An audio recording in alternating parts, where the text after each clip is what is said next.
I have to admit it was probably one of the hardest counseling sessions that I ever had to kind of go through, and that was when I was at another church. A young man, couldn't have been more than 16 years old, came to me, scheduled a thing and said, I needed to talk to you, and I said, okay. And so he showed up, and we started talking, and I said, so, well, kind of what brings you in today? Like, what's going on? And he says, well, I'm really struggling because I think God hates me. And I went, huh? Why do you think God hates you? He said, I just got diagnosed with a brain tumor, and they've given me about a year to live. So clearly, I have done something that has upset God, and he is punishing me by giving me a brain tumor, and I don't know what it is, and I'm really struggling.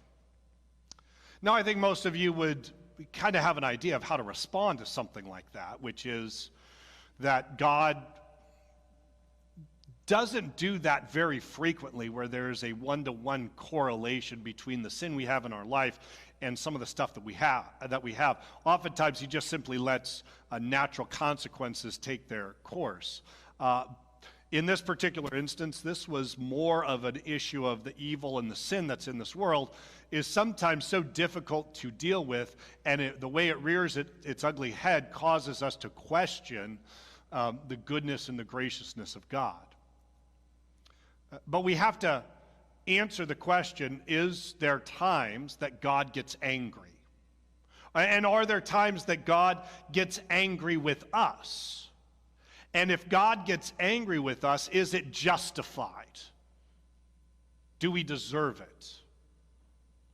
And these are the types of things that we believe Jeremiah is wrestling with, this concept of, I think God hates me. And God is angry. I make it a little bit lighter. I don't know why you have certain random weird things from the past that really stick into your brain, but I remember growing up and watching the incredible sitcom known as Silver Spoons. Diane's excited. She loves Silver Spoons. Ricky Schroeder. No, we're not getting into that story. Heather's like, Ricky Schroeder asked me out. Yeah, whatever. Who cares? You got someone better than Ricky Schroeder. Right? Didn't you? Why did you laugh at that? Why did you laugh? Oh, my gosh. Anyway, Silver Spoons, it's this struggle of Mr. Drummond and... No, Mr. Drummond's that's different. Who is the dad? Shoot. I don't remember. Someone's going to Google it. Yeah. Anyway, there was a time when the character played by Ricky Schroeder was doing bad things as a kid, and his dad just didn't want to punish him. He was worried that, like, if I punish him, he's not going to be happy with me. He's going to maybe even rebel a little bit further. And all of a sudden, Ricky Schroeder is picking up on this, and it actually causes him to be upset and actually sad. And there's this big blow up in that particular episode where Rick Schroeder's character said, "Why don't you love me?" And he says, "What are you talking about? I really love you." He says, "You do not love me because you have never given me a punishment for things that I've done wrong." Now, I know that never happens. Like, no kid's like, "You don't love me because you don't punish me enough." But I thought it was interesting because as a kid watching that, I was like, that's interesting.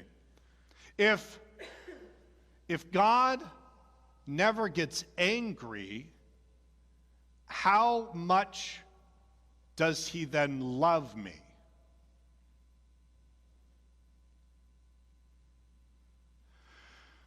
Now, obviously, I'm not asking and inviting the wrath of God to be poured out on me, because I don't think anyone enjoys that. But I think that the love of God sometimes has to come out in his anger.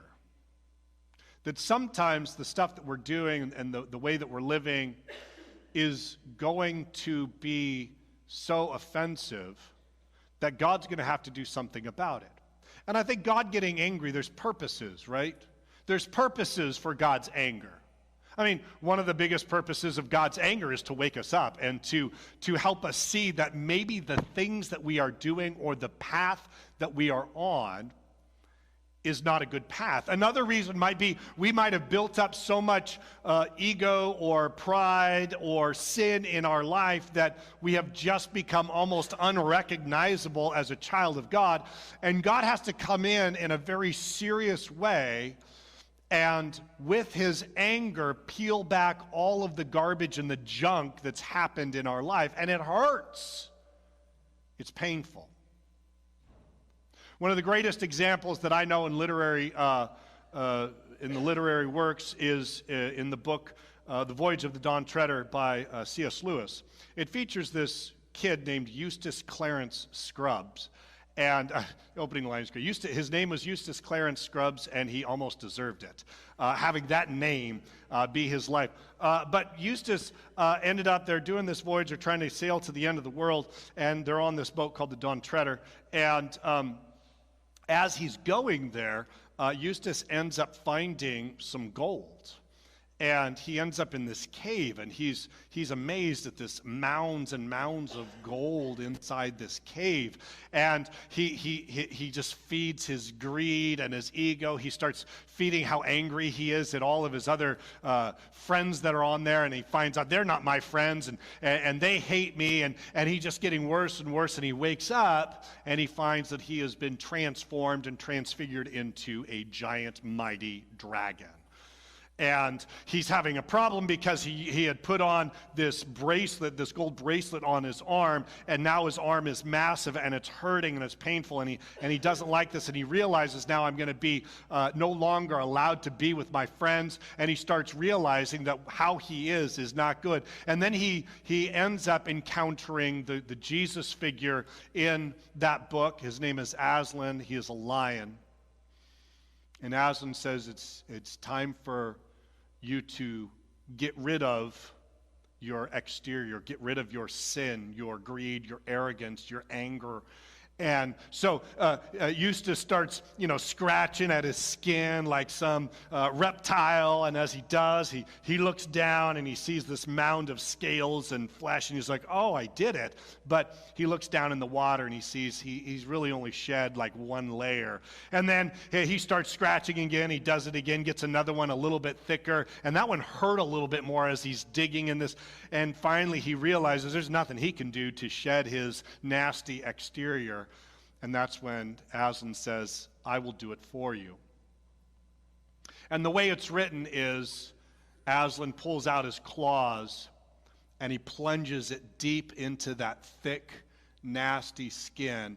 And the character Eustace is like, it hurt so bad that I thought I was going to die. And Aslan is ripping and tearing and pulling apart until finally all of that is gone. I think that is what is happening in a corporate sense to the Israelite nation as they are going off into captivity. They have rebelled against God. They're no longer following him. We're going to find out there's not just the people are not just responsible. You're going to find out that the leadership is responsible. And then it really hurts because he starts railing against the prophets that have not been speaking the word of God to the people in a proper way. And he says, all of you have to realize that this, in my anger, is to save your life. In my wrath, I need to rip away stuff that is preventing you from even listening to me. And I'll ask a question now and ruminate on this as when we start. God's punishment for the Israelite nation being carried off into captivity, did that negate God's promise of salvation for those who believe? And what does that mean for us? That sometimes bad stuff happens to us, but that does not mean God has abandoned us completely, nor does that mean he is done with us. So Lamentations chapter 2, you're going to find out this is where God destroys. God is angry. You're going to hear this over and over again. And I have a feeling that the majority of us have at one time or another experienced these exact words. We hear this and we go, oh yeah, I know what that's like. And it helps us see that as people of God, you don't have to just put on a smiley face. You don't just have to be happy when you're not. God gives us the freedom and the permission to also get a little angry back. Let's read this. Lamentations chapter 2. I'm going to do the first 10 verses, then there's going to be a change in voice. How the Lord has covered the daughter of Zion with the cloud of his anger. He has hurled down the splendor of Israel from heaven to earth. He has not remembered his footstool in the day of his anger. Without pity, the Lord has swallowed up all the dwellings of Jacob. In his wrath, he has torn down the strongholds of the daughter of Judah. He has brought her kingdom and princes down to the ground in dishonor.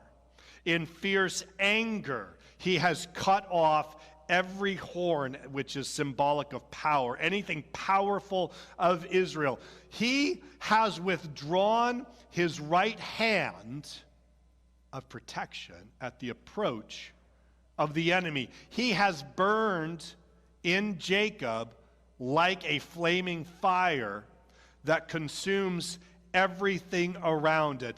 Like an enemy, he has strung his bow. His right hand is ready like a phone. He has slain all who were pleasing to the eye. He has poured out his wrath like fire on the tent of the daughter of Zion. The Lord is like an enemy. He has swallowed up Israel. He has swallowed up all her palaces and destroyed her strongholds. He has multiplied mourning and lamentation for the daughter of Judah. He has laid waste his dwelling like a garden. He has destroyed his place of meeting. The Lord has made Zion forget her appointed feasts and her Sabbaths. In his fierce anger, he has spurned both king and priest. The Lord has rejected his altar and abandoned his sanctuary. He has handed over to the enemy the walls of her palaces. They have raised a shout in the house of the Lord as on the day of the appointed feast. The Lord determined to tear down the wall around the daughter of Zion. He stretched out a measuring line, a measuring tape, and did not withhold his anger from destroying. He made ramparts and walls lament. Together they wasted away. Her gates have sunk into the ground. Their bars he has broken and destroyed. Her king and her princes are exiled among the nations. The law is no more, and her prophets no longer find visions from the Lord. The elders of the daughter of Zion sit on the ground in silence. They have sprinkled dust on their heads and put on sackcloth. The young women of Jerusalem have bowed their heads to the ground. All right, well, how do you feel? That's that kind of fun. It's always yeah. One of the challenges that we have in American Christianity is we have a difficulty ascribing to God things like this. When we talk about God giving punishment and using some other things, we talk more about the punishment that should come upon the instruments that God has chosen, but we very rarely ascribe to God like direct causation. We're a little bit more comfortable with the phrase, God has allowed it to happen. But in those 10 verses, was there any mistaking of who is acting against Israel. There's no mistake. You could have counted all the pronouns. He did this, God did this, Yahweh did this, the Lord did this. He broke them down. He strung his bow. He shot the arrows. He broke the gates down. He broke the bars of protection. He literally destroyed everything. He pulled out a measuring tape to make sure that not 1 inch of that place did not receive his wrath. There is a time for everything. There's a time to weep. There's a time to laugh. There's a time to live. There's a time to die. And in one of those, it's a hard one to hear. There's a time to build up, and there is a time to tear down. Now, this is one of those things that I do believe that we have a little bit of options as we think about this. I mean, do the head exercise with me, and hopefully this will help. And if you're going through this, I mean, obviously try it yourself, but this is a hard lesson to learn when you're in the midst of it. But when God comes at you with his wrath, there's a couple of responses you can do. One response is to just become bitter and angry, right? That's kind of our default, right? When someone starts getting angry at me, like I do something stupid and my wife gets angry, what's my default response back? Why are you getting angry at me? Or what was that? Or shut down. Yes, that one's a great one, yeah. And a lot of people, I do this a lot when it comes to, I don't know why this happened, but when two people are getting together, one of them is usually the dragon and one is usually the knight, right? And the dragon, there's a fight, and what does the dragon do? Retreat and shut down, right? And then the knight is like, no, foul beast, come back, I shall slay thee. And then the dragon has only one choice, which is, I'm just going to burn you all up, right? And so retreating, being silent, finding ways to maybe turn it around. I'm really good at that one. Finding ways to get out from underneath someone's anger. But what is a better response? Listening, understanding. Probably the hardest thing to do. How about taking responsibility for your stupidity? That's hard. That's hard to do. I mean, especially for me, because I'm really close to perfection. I got to say things like that. We got to keep it light, because this thing is absolutely depressing. If you don't laugh a couple of times, you're going to be like, I hate this whole thing. Yeah. And there's also another reaction that we can do, and I think this is super helpful. I'm going to be ripping off a different thing, but I think it ties in, that you have an option when it comes to your ego, your sin, your pride. You have the option to try and do it yourself. It says, humble yourselves in the sight of the Lord. So sometimes it's best to just come to God quickly and say, I messed up. And I don't know what to do. And that helps, because if you don't have that, then the only other alternative is God's going to have to rip off that nasty, scaly dragon skin of yours, and I guarantee you it's not going to be pretty. So I listen to this and I go, yeah, I think there's been times, I think we've all felt it, where we think God is against us. But I want to make sure and point out one specific phrase that it's easy to gloss over, but I hope and if you need to, maybe you need to underline it. Verse 5. The Lord is like an enemy. What does it say God is our enemy? No, this is the tough thing. When God has to come at us like an enemy to shake us up, to wake us up, to make us rethink what's going on in our life, sometimes he has to come at us like an enemy. There was a king in the Bible that actually experienced this very thing. And it was a king that was actually involved in all of this. It was this king, and his name was Nebuchadnezzar. He was partially responsible for the siege against Jerusalem in 586, and then was responsible for them being carried off into what was called the Babylonian captivity. So Nebuchadnezzar was the king of Babylon. And at that point, he was like, I can't believe this. I conquered the Jews. Like, I did this. Look how great I am. Look how powerful I am. And God is like, yeah, just to let you in on a secret, it wasn't really you. Like, it was me. I did it. I helped. Like, don't go off on this ego trip. But Nebuchadnezzar kept going and kept going and kept going and kept going until one day, Nebuchadnezzar went crazy. He ended up out in the fields. He used to be a king in a palace, and now he is sleeping outside, and the dew of the grass is covering him. And he starts to hunch over a lot more, and then his hair just kept getting longer and longer, and it kind of almost looked like feathers on his fingernails, his nasty, grody fingernails all of a sudden started growing out more and more, and he was like a wild beast. And God said, Nebuchadnezzar, I have to do this. But there will come a day. There will come a day when you will acknowledge me as king, as God. And when you do, all will be restored. And guess what happened?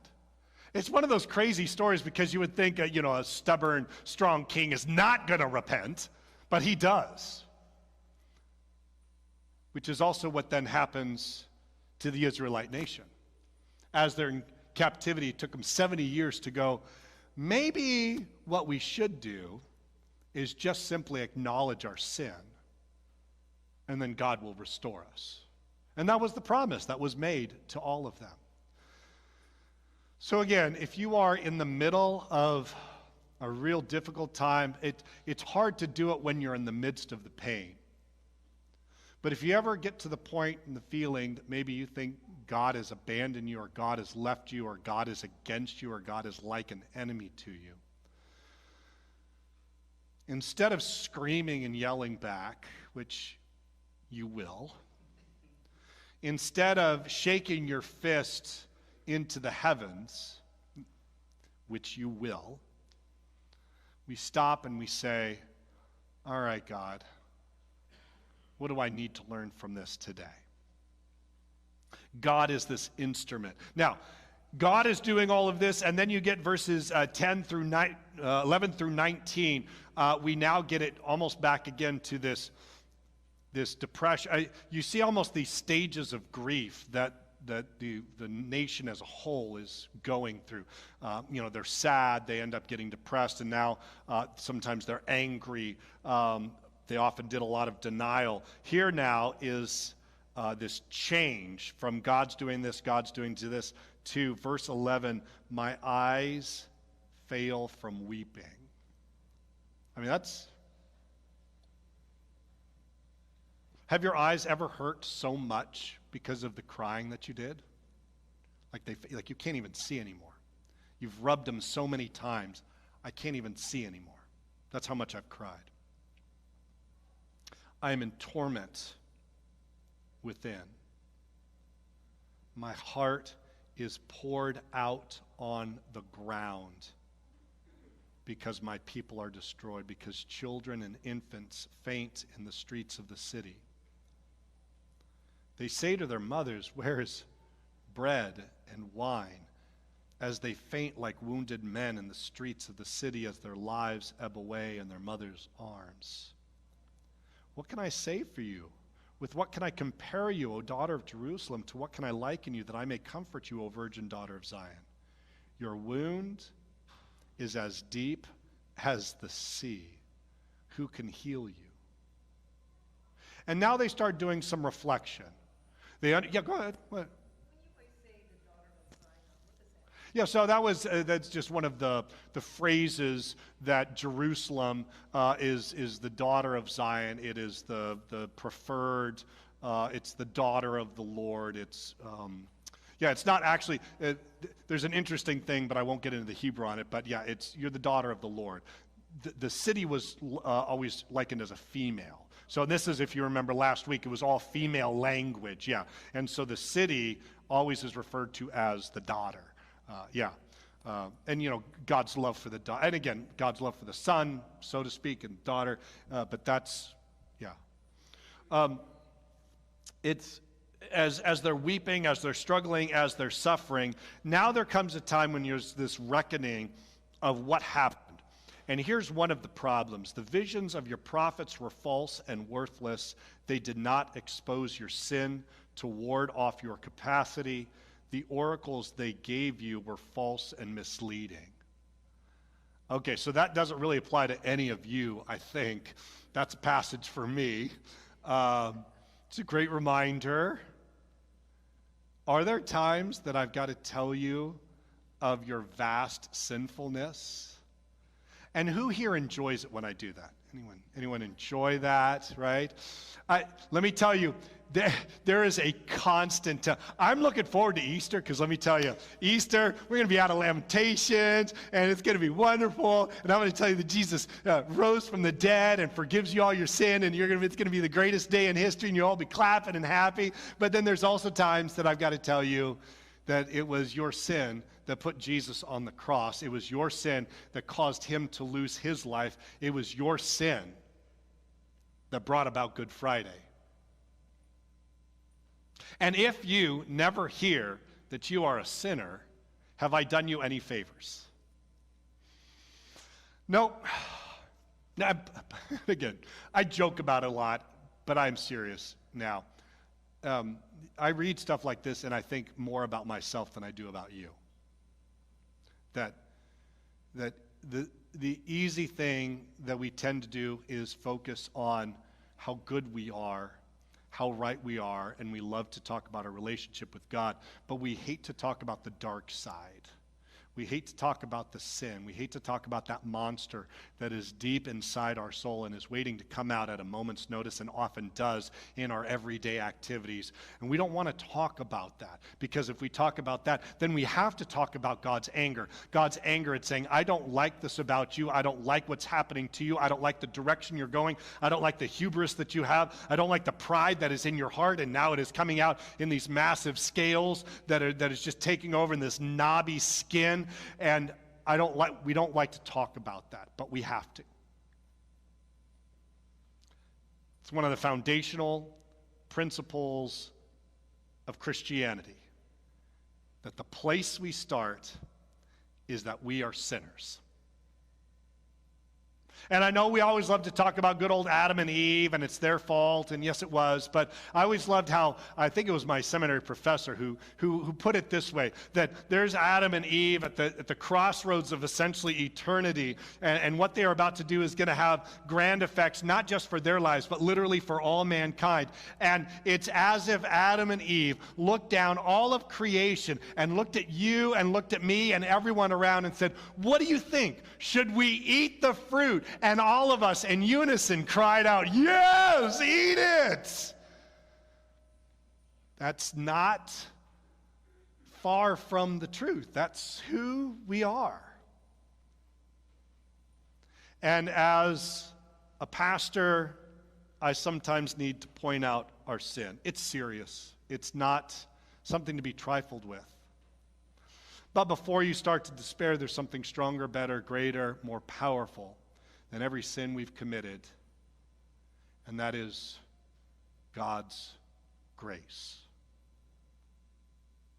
And what is going to be interesting is how God is going to somehow reconcile his mercy, grace, and love with his anger and his justice. But for now, we're going to keep on going. Verse 15, again, these waves of pain are going over the collective and the lamenter. All who pass your way clap their hands at you. They scoff and shake their heads at the daughter of Jerusalem. Is this the city that was once called the perfection of beauty, the joy of the whole earth? All your enemies open their mouths wide against you. They scoff and gnash their teeth and say, we have swallowed her up. This is the day we have waited for. We have lived to see it. The Lord has done what he planned. He has fulfilled his word, which he decreed long ago. He has overthrown you without pity. He has let the enemy gloat over you. He has exalted the horn, the strength, the power of your foes. The hearts of the people cry out to the Lord. O wall of the daughter of Zion, let your tears flow like a river day and night. Give yourself no relief, your eyes no rest. Arise, cry out in the night. As the watches of the night begin, pour out your heart like water in the presence of the Lord. Lift up your hands to him for the lives of your children who faint from hunger at the head of every street.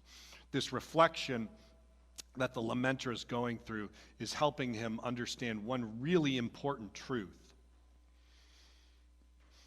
That God is the wounder and also the healer. That God is the destroyer, but also the rebuilder. And the temptation that we have when we are suffering under the wrath of God is to abandon God altogether. But I think you really need to see how in this thing, what is the lamenter doing every single time? They're crying out back to God. I've mentioned it before, but I'll say it again. It's one of those times when I've gone into periods of grief with other people. Something bad has happened in their life, usually something like a death. And I could hear their anger, I can hear their struggle, and I can hear them questioning and asking, why is God doing this? And maybe they have a more nuanced view, and they say, well, yeah, God's not doing this, but God is allowing this, and God is maybe encouraging what's going on, and this is hard for me. And usually in those types of situations, it's really hard. It's difficult to listen to, but they're still crying out to God. It's only happened, I think, twice in my entire ministry when I've gotten into a situation like that, and there is almost this cold numbness that has come over the people, and they have this quiet acceptance of the fact that there is no such thing as God. They have rejected him altogether. So who do they have to be angry at? I can't be angry at God. God doesn't exist. And when I see that, I get very scared. And that's when I usually have to pull them back and help them to see the fullness of God, that God is not just defined by his wrath and his anger and his justice, but he is also seen in his forgiveness and his grace and his mercy. So if you are angry at God, be angry. If you are so devastated at what God has allowed to happen in your life, weep. Weep till your eyes fail. Pour out your heart day and night to God, because he sees it, he knows it, and he loves you. It ends with these three final verses that I'm sorry, I don't like these verses. I was actually tempted to just stop there because, that'd be a perfect place to stop. But again, it's the horror of what has taken place is so bad. You and I really don't contemplate or comprehend what has gone on. Look, O Lord, and consider. They're pleading, God, look at us. Look at the pain we're in. Whom have you ever treated like this? Should women eat their offspring the children they have cared for. Should priest and prophet be killed in the sanctuary of the Lord? That is not a euphemism. Doesn't mean something else. It literally means that, because that is exactly what happened. That's how bad it had become. Got to the point that they reverted to cannibalism.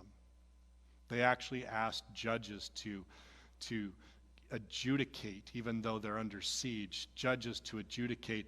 We agreed that we would eat their child first and our child first and their child second, so we ate our child, but they're not giving up their child to us to eat. This is beyond bad. It's the last ditch effort of God to wake up a nation so that they would return to him. Verse 21, young and old lie together in the dust of the streets. My young men and maidens have fallen by the sword. You have slain them in the day of your anger. You have slaughtered them without pity. As you summoned to a feast day, so you summoned against me terrors on every side. In the day of the Lord's anger, no one escaped or survived. Those I cared for and reared, my enemy has destroyed. The entire place was destroyed. It got destroyed so badly that the temple that had a lot of its riches and stuff, they set fire to it. And what ended up happening was the gold that was in there actually got melted, and as it melted, it got into some of the ground stones. So you know what the Romans did as they continued to destroy the place? They wanted the gold. So what did they do? They literally tore down brick by brick everything in the temple so that they could get down to the bottom. So when you looked, there was no temple. They are gone. They are destroyed. There's not even anyone left. They've taken anyone else in captivity and shipped them off to Babylon. It's gone. That's a hard thing to understand. That's a hard thing for us to do. When God destroys, it's painful. But God is also a builder. God is a rebuilder. God's love is always there. And now this is where the challenge becomes. Because God still gets angry, right? Does God still get angry at our sin? Does God still get angry when we do things that are bad? Yeah, God is still a God of justice and anger. And yet, why doesn't he just smite us dead, right? Don't we all deserve that? So what he did was he decided to funnel and channel every ounce, every bit, every scrap of anger. He poured it out on one person, Jesus Christ.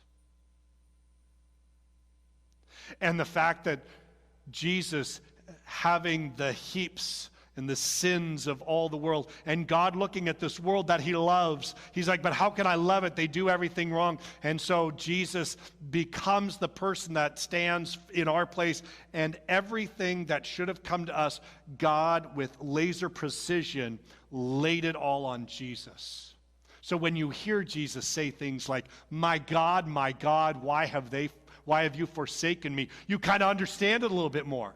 It's not just the sins of all the people in the past that God heaped onto Jesus. It was your sin and my sin that he heaped onto Jesus. And wave after wave of wrath poured over him. And if you have ever been on the receiving end of God's anger, if you've ever been on the receiving end of God's abandonment, it is horrible. Now imagine that times billions for God to pour his wrath out on Jesus Christ. And when that happened, the wrath of God was satisfied. We hate hearing things like this. We like to just say God forgives our sins, but please don't, again, it's not a cliche, right? When you say God loves you, what does that mean? That means in spite of the fact that you are horrible, nasty, gross, ugly, and disgusting because of the nature of your heart and the sin that you commit, God poured his wrath out on Jesus, and poured his love on you. So don't just simply say, God loves me. That means very little. I hope you get the impact of what it means to say, God has forgiven my sin. Which is why we have to look at the cross, which is why we have to look at Good Friday, which is why we have to see Jesus agonizing and dying. We have to see him gasping for breath. We have to see him still pouring out his love on people around him and receiving all the mocking and the shaking of the head and the wagging and the spitting and the crown of thorns and all of that. We see that because that is the wrath of God being poured out on one man for you and for me and the sins of the whole world. If you are in a place where you are hurting because of what God has done or even allowed, may you know that God is a builder after he destroys. And sometimes we need those things in our lives destroyed so that our hearts are fully and completely only for God. And if you are in a place where you're thinking, I'm doing pretty good. I'm feeling pretty strong. I'm feeling pretty great. I'm feeling like I got everything all together. May this be just simply a cautionary tale, just as it was for Nebuchadnezzar. You don't need to be hunched over in a meadow like a beast. Instead, may you humble yourselves and come to God and say, I've messed up. I deserve all the wrath. I deserve hell itself. Thank you, thank you, thank you for Jesus. And may you not have to hurt so badly that you lose in despair and don't have Christ. But may this be something that points you back to Jesus and for his forgiveness.